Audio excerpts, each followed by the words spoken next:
Bonjour les enfants, bonjour les parents. Aujourd'hui, je vous propose une lecture de Jojo Lapin joue à Cache-Cache, écrit par Enid Blyton. Illustration de Jeanne Bazin dans la collection Hachette Jeunesse. Alors, le chapitre 1, Jojo Lapin joue à Cache-Cache.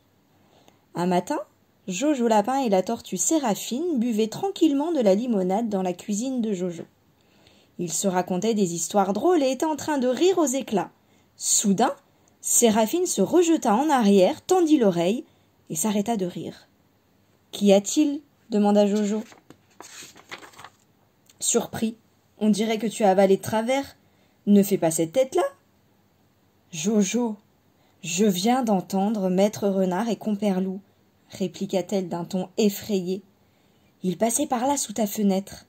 Ils viennent sans doute te rendre visite. Ah, je n'aime pas ça, ces gredins ont juré de te mettre à cuire dans leur marmite. Vite, fit Jojo. On entendait en effet tambouriner à la porte d'entrée.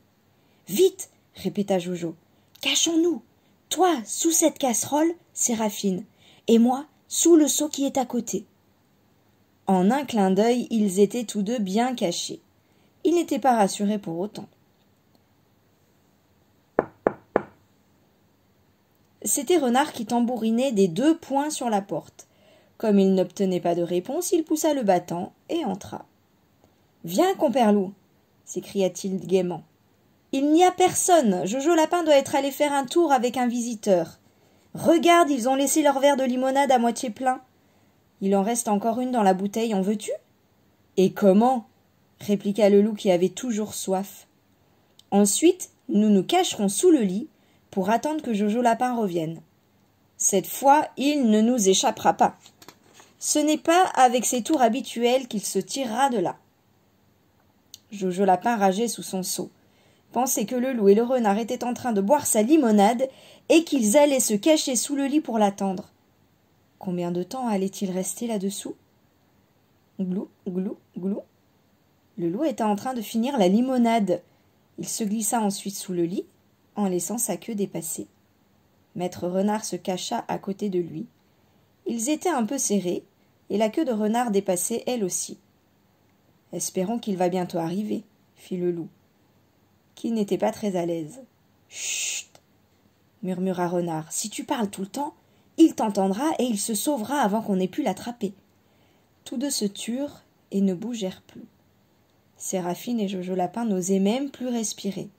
Soudain, le loup se mit à éternuer. En levant brusquement la tête, il faillit renverser le lit.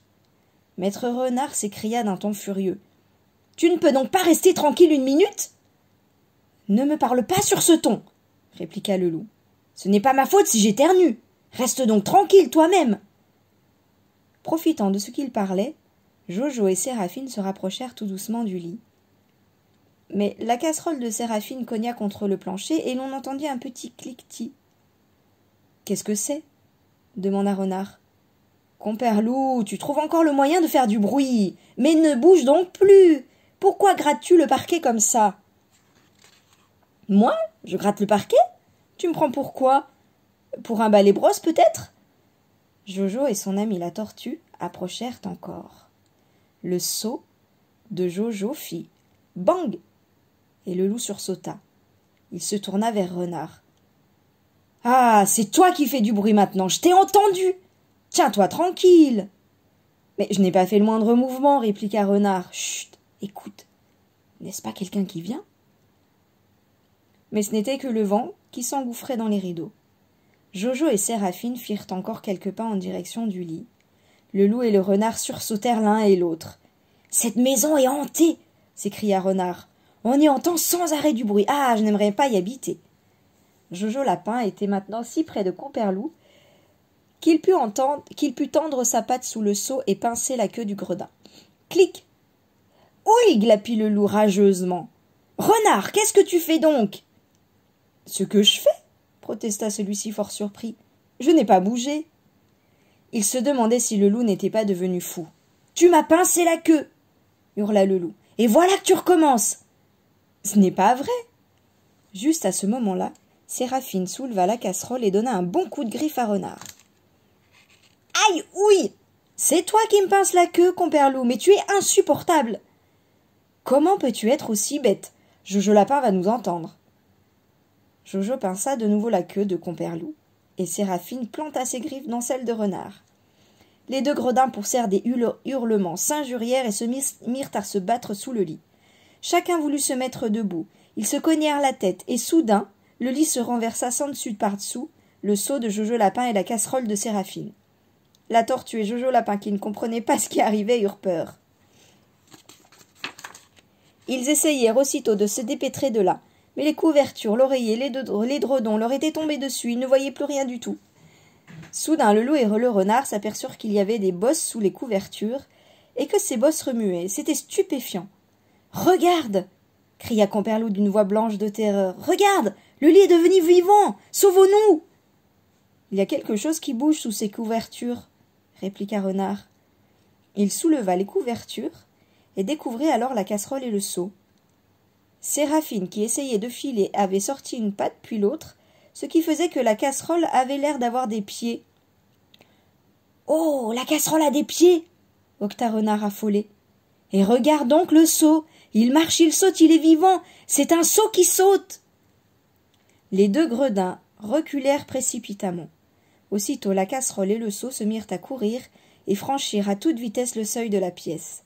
Séraphine sortit de sous la casserole, et Jojo rejeta son seau. Tous deux riaient. Séraphine faillit en faire éclater sa carapace.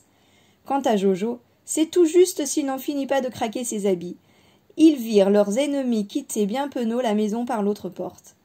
« Eh bien, fit Jojo, je n'ai pas l'impression qu'ils remettront sitôt les pieds par ici. » Séraphine l'aida à remettre le lit en place.